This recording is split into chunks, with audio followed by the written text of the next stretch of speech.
Madam, আমার পেপারে দিলেন আর ওনাকে প্লেটে দিলেন কেন? তুই একবার নিজেকে দেখ আর ওনাকে দেখ। ম্যাডাম, আমার আর ওনার মধ্যে কি এমন তফাৎ যে আপনি আমার সাথে এরকম খারাপ আচরণ করতেছেন? তোর আর ওনার মধ্যে আকাশ পাতাল ব্যবধান। উনি জানে কিভাবে রেস্টুরেন্টে খাবার খেতে আসতে হয়, কিভাবে পোশাক আশাক পরে আসতে হয়, আর তোকে তো দেখে মনে হয় যে তুই মাত্র কামলা দিয়ে তারপর রেস্টুরেন্টে খাবার খেতে এসেছিস।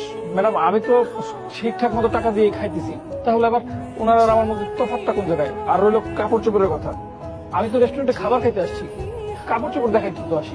শোন, আমাকে বেশি জ্ঞান দিস না।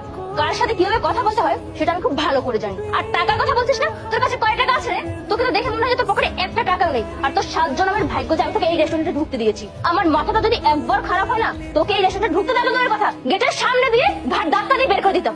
ছোট লোকের বাচ্চা। ম্যাডাম, আপনি তো আমার সাথে অনেক বেশি খারাপ